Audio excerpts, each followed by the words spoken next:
რაც გამოვლინდა იმ პრობლემებთან დაკავშირებით, ომის წილი პასუხისმგებლობის არის თავად მეწარმეებზე, რა თქმა უნდა. და სახელმწიფოზე. იქიდან გამომდინარე, რომ მოხმარებელს ძალიან შეზღუდული შესაძლებლობა გააჩნია, რომ აკონტროლოს ბაზარი. მოხმარებელს რო შეეძლოს ბაზრის ეფექტიანი კონტროლი, ხო, მაშინ არც სხვა ქვეყნებში, განვითარებულ ქვეყნებში იარსებებდა მთელი სისტემები სულსათისუნელობის სახელმწიფო რეგულირების. სწორედ ამისთვის გვჭირდება ჩვენ სახელმწიფო, რომ მოქალაქეებს არ შეუძლიათ დამოუკიდებლად დაიცვან თავი ასეთი ტიპის უნებლობის საფრთხეებისგან. ანუ უნდა არსებობდეს შესაბამისი კანონმდებლობა, შესაბამისი მაკონტროლებელი ორგანოები, ამ მაკონტროლებელ ორგანოებს სათანადო რესურსები უნდა ჰქონდათ იმისთვის, რომ ეს კონტროლი რაც შეიძლება ეფექტიანად განახორციელონ და ასე შემდეგ. ეს ძალიან დიდ შრომას და ძალისხმევას მოითხოვს. მოხმარებელს რა შეუძლია გააკეთოს აბსოლუტურად დავეთანხმები მოსაზრებას, რომ მოხმარებელი უნდა იყოს რაც შეიძლება აქტიური, უნდა მოიძიოს მუდმივად უნდა იღებდეს ინფორმაციას სანდო წყაროებიდან იმ საფრთხეების შესახებ, რომლებიც არსებობს ბაზარზე, პოტენციურად რა საფრთხეები შეიძლება წარმოიშვას. უნდა წაუყენოს თავისი პრეტენზიები როგორც მეწარმეებს, ისე სახელმწიფოს, შეიძინოს ისეთი პროდუქცია, რომელიც თქვათ არაჰიგიენურ მდგომარეობაში იყიდება, ან აქვს ინფორმაცია, რომ არაჰიგიენურ მდგომარეობაში იწარმოება ეს პროდუქცია, მიაქციოს ყურადღება შენახვის პირობებს, სათანადო ტემპერატურაზე რომ იყოს პროდუქცია შენახული, ვადებს, ეტიკეტი წაიკითხოს. მაგრამ ვიმეორებ, რომ ეს ზომები, რა თქმა უნდა, არ იქნება საკმარისი იმისთვის, რომ მაქსიმალურად დავიცვათ თავი სურსათიდან მომდინარე საფრთხეებისგან. ბაზრის ძალიან დიდი წილი ჩვენს ქვეყანაში არის სრულად უკონტროლო.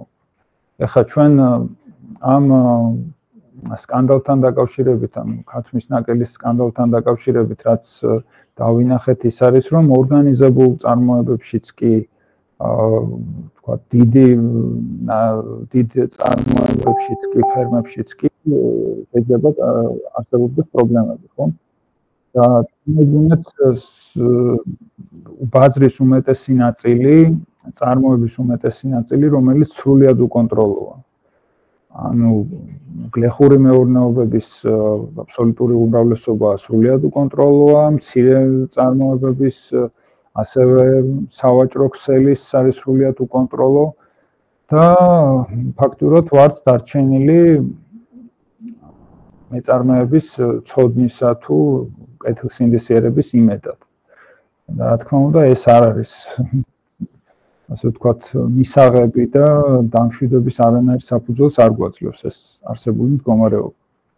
როგორც გავარკვიეთ, ესე იგი ქათმის ნაკელის მოხმარება საკვებად ცხოველებისთვის აიკრძალა მხოლოდ 23 წლიდან. ზოგადად ცხოველის საკვები საქართველოში წლების მანძილზე საერთოდ არ კონტროლდებოდა და არანაირ მოთხოვნებს არ ექვემდებარებოდა. არ არსებობდა მოთხოვნები ცხოველის საკვებთან დაკავშირებით. აქედან გარდა ზოგადი მოთხოვნებისა. აქედან გამომდინარე, ეს არის ერთ-ერთი მაგალითი იმისა, თუ კანონმდებლობა რამდენად მნიშვნელოვანია კანონმდებლობის გაუმჯობესება. თქვენ ალბათ იცით, კი არა და ვიცი, რომ ხართ ამ საკითხში ჩახედული, რომ წლების მანძილზე საქართველოში მიმდინარეობდა ევროკავშირთან დაახლოება სურსათის უნებლობის სფეროში და მთავარი მამოძრავებელი ძალა რეფორმების ამ მიმართულებით იყო სწორედ ევროკავშირთან ინტეგრაცია.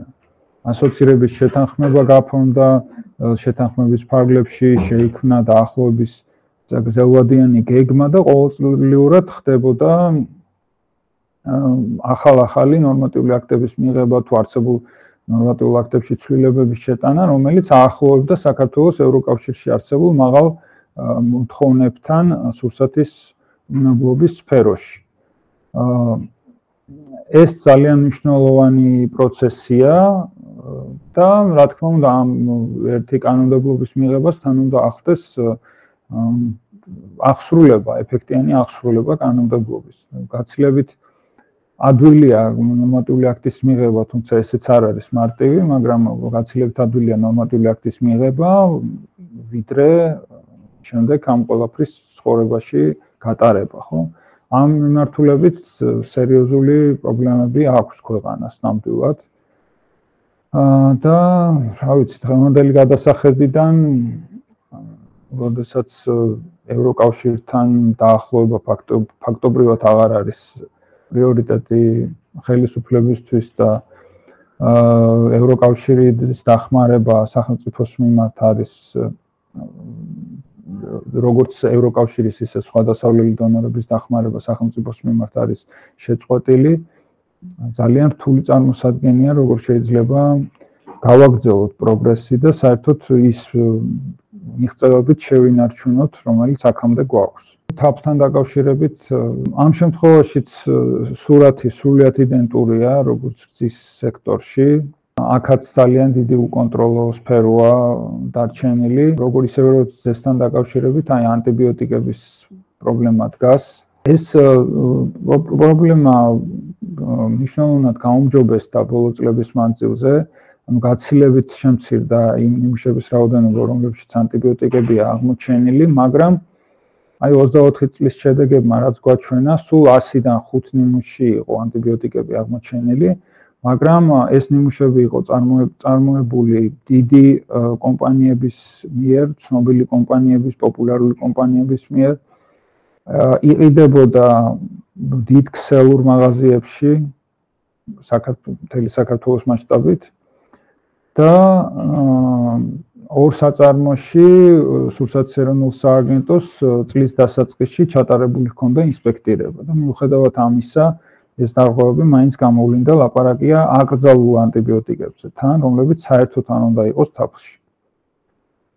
თუ იმასაც დავუმატებთ, რომ სურსათის ეროვნული სააგენტოს კონტროლი, როგორც წეღანაც ვისაუბრეთ, ვრცელდება მხოლოდ რეგისტრირებულ ობიექტებზე, რეგისტრირებულ მეწარმეებზე, რომლებიც სურსათის ბიზნეს ოპერატორებად არიან რეგისტრირებული.